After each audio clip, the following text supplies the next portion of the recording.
Unya, dahil bata nga nagduwa sa init, gikan sa buntag hantod sa hapon. Pag uli niya sa ilahan, ningon ang inahan, dong! Kaligo dong, sus! Nanimaho man kang init. Naligo ang bata. Kasuway na ka. Nawa kay kaligo sa kadaw. Duha, tulo. Sa kasimana. Di na madaoy. Manimaho yung tingali ka. Unsa ka no? Kung dili ka maligo o usa ka tuig. Grabe sa nang padiroy. Wala dahil mag-suri-suris dan. Naligo din alkitran. Naligo alkitran. Buang mo na pader. Bitaw. Kung dili kay ka maligo sa dugay panahon, buang ka yun. Pero di mo ka maligo. Muni. Panahon sa Kurisma, imong kaligoon ang imong kalag. Obligado man ka. Di lang ka maligo sa imong lawas. Kinanang kumplito yun. Nga ikaw maligo sa imong kinatibukan sa imong pagkatao. Manigiingon diri sa unang pagbasa.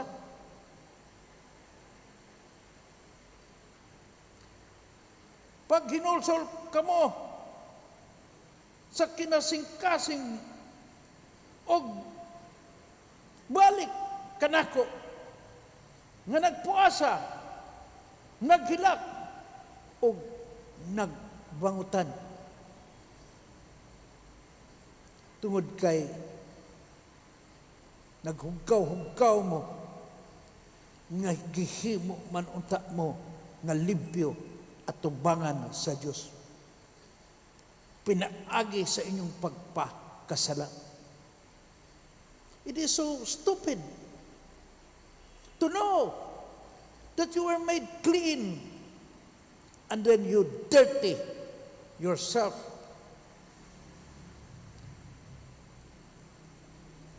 Kaning pag-impose sa abo, muni sa gitawag og sakramental, pagpakita sa imong paghinulsol o pagbasol sa imong mga sala. It is an external sign of what is happening to you inside. That you are repenting and that you are sorry for your sins. Kung nagibuhat ba sa mga tao sa Ninibe? Pag ingon ni Propeta Jonas, pagbasol o paghinulsol kamo aron dili ipatagamtam sa Dios kaninyo ang makalilisang nga silot. Nagsuloob sila sa ako'y unya nagbutang og abo sa ilang because all of us have sinned. Di matigali mortal. Aban obligado kita pagpangayo sa pasaylo sa atong mga sala. Gisgutan nato sa Salmo Responsorio, kaluy ako o Diyos diha sa imong kaayo, sa kadako sa imong kaluoy, papasa ang akong kadapasan. Hugasi ako og maayo sa akong kasaypanan og linisi ako sa akong kasalanan. Kuyaw kay ni nga naman kay makasakalitan ang atong una-una, nakasako sa kong asawa, nakasako sa kong silingan, nakasako sa kong barkada, sa akong igsuon, sa akong usa ni pamilya. Sumapa dinhi sa Salmo responsoryo nag-ingon, against you, Ginoo. Against you, God. You alone have I sinned. Ikaw ray akong gipakasadaan. Ginoo day una sa tanan. Kung makasakay ka, Ginoo, ang imong kontra, ang imong gitamakan, ang imong gisuklan, Ginoo, against you, you alone have I sinned.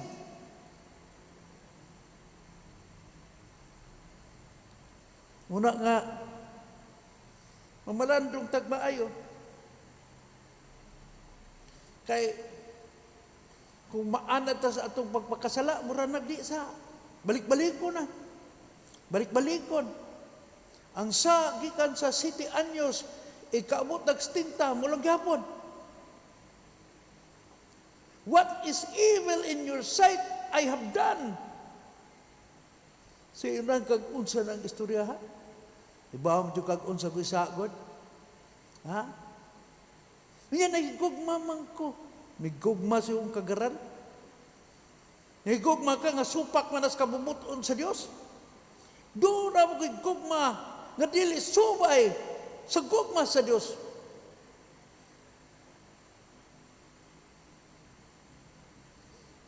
Sa atong kaugalingon, dili magyud ta makabalik.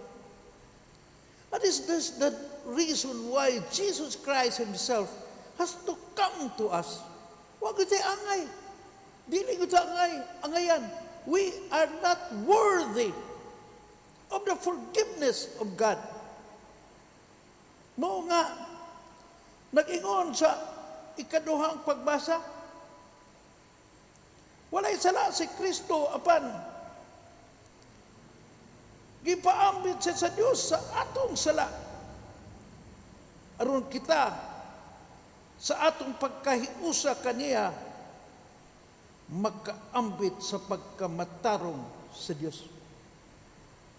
Piyago na ni Santos Kamisa, ato-ato lang, halad-halad, ato-ato, mingong ginukin sa maka. Is that holy that you are trying to offer? Is it acceptable to God? Munang ang Ginoo mo inihalad siya kagalingon, because it is holy and it is acceptable to God the Father. Muni nga kinatasan ni nga pagampo, kinatasan ni nga paghalad kay si Kristo mismo mo initanyag sa iyang kaugalingon. For our sake, God made His Son to be sin, who did not know sin. Gihimong sa, gipatay. Gilansan sa krus. He who did not sin, He is without sin, so that we might become the righteousness of God. Dinhi sa Ebanghelyo nga atong ibasa karon, mga tulumanon ni sa pagtuo. Ha? Hinagiban sa ni batok sa atong mga espirituhanong kaaway.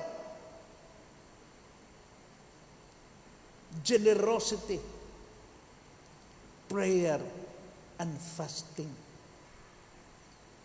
Kana bitong manghatag ka, usahay wa gyud masud sa imong nga tulumanon na sa pagtuo. Nag-retreat man mi gahapon. Unya ang gihisgutan o recollection, ang gihisgutan ang kinabuhi ni Monsignor Teofilo Kamumot. Isod ang iyang kinabuhi ay kundi ka maanad. Ang iyang generosity mo ni nga kung dunay mangayo niya nga nagkalisod kanang makalilimos iyang yung hatagan, di gyud siya mabalibad. Og wa na ikuot niya, wa na ang iyang kuyog moingnon na kay kwarta diha. Paul mako, ha? O wa na gali himahatag ang iyang kauban, ang iyang rosaryuhan. Kung dili gani ang iyang unsa na kanang dako nga kruspiho sa iyang pagka manggihatagon. Adungog na mo atong nangawat. Nga gidakop sa pulis. Nga gipatawag siya. Nga giingna na gikawat ang imong unsa na butangas kadila, ang imong krus gikawat. Ngunit siya, dong, di ba ako man sa itong gihatag ang kalis nimo? Kuyawan, ako sa gihatag ang kalis. Aron dili mapriso. Kay luoy makayo, kay pobre magod. Nangawat ko na. Muna ang santos. Prayer. Sa iyang pag-ampo. Ang mga testigos hantod karon buhi pa. Ha? And they are the ones who testified that they saw Monsignor Kamumot levitate, saka nilutaw sa angin. Cardinal Vidal himself is a witness nga nag-meeting sila. Ana, niya diyas Monsignor Kamumot sa iyang atubangan naglingkod. Yeah. Murag nagtugtuog si Monsignor Kamumot. The next day, somebody came. Nagpasalamat. Nga namisita si Monsignor Kamumot sa ilaha. O nangutana ang kardinal unsang orasa. O niingon, ang tao, muning orasa alas 3. Unsa alas 3? Nga nag-meeting man may. Ha? That is my location. Nga ang imong kinabuhi, imong gihatag ngadto sa Dios. Nga ngini kay kag magtuog, pagsalig ug paghigugma sa Dios. Maningkamot lang ko kay panahon maros Kwaresma. Ha? Panahon maros Kwaresma, it takes practice. You practice, umapa. Kinalang imong buhaton. Una mo baos ang Diyos kanimo. You have to believe first. Before miracles happen, you have to obey first. Before you are healed. Magkumpisal sa ka. Anong pasayloon ka? Dili kayo ngayon kag pasaylo way kumpisal, way pagkuan. Mubitaw ning kuan nga, it is an external sign of an internal for kanang sorrow for sin. But if you are not sorrowful for sin, sumapa ni Santo Tomas de Aquino, you are a hypocrite. Hypocrite ba? Hypocrite. Hatag-hatag kunuhay, nagdadig, kuan kampana, ron makitaan. Dara ko, nanghatag ko, tanaw mo tanan. O, ampo ko no, niya, anas taliwa, yun. Anas taliwa, ana diya, anas taliwa, ana diya, taliwa, biya, ana diya. Ana, may bukoy, ano naman ka diya, arukit ako ninyo, nakampo ko. Nagpuasa ko, nagpuasa. Unya, nag-make up din ka ng kuan, pulbos ka. Ano kaluoy, nagluspad in town. Pagsunod sa kwarto, nakunig kaon.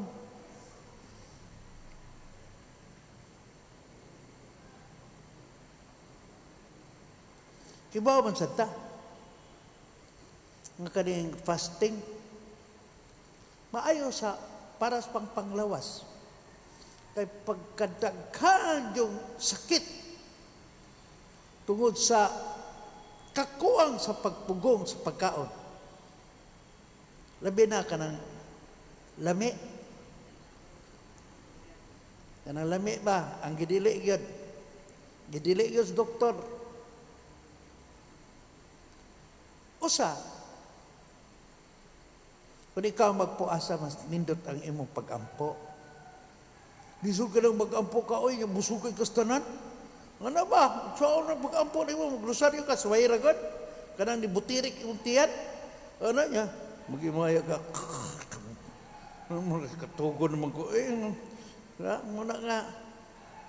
Ato lang tanaon ng atong kagalingon. Because today is a day of fasting and abstinence. Senior naman ko, exempted ko. Ang mga senior ha, exempted. Father, di na ko magbaboy. Kaon oy! Kaon kay, exempted man ka. Aba, narani mo. Nga naman, kay pagpalambo sa atong relasyon ngadto sa Dios. Naupunta nga sa atong pagpamalandong labi na adtong mga tao nga tuas layo.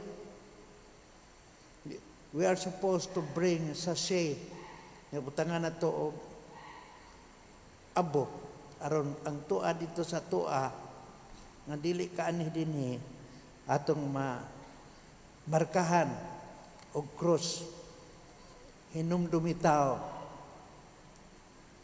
nga ikaw gikan sa abog and you are nothing. Humlay bot pasabot ba? You are nothing. Abog lugtog kagod. Hinumdumitaw nga ikaw gikan sa abog. Nganong ikaw nanghambog. Nanghambog uray. Murag di abog di ay. Nga? Naratas Ginoo oy. Kupot sa Ginoo, palaban sa Ginoo, because we are nothing without God. And today we begin the exercise of faith for us to convert closer and closer and closer to God.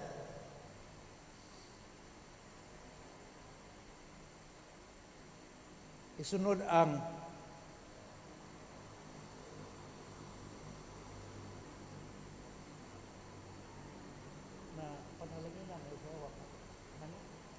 panalangin. Iusak kining lungsod sa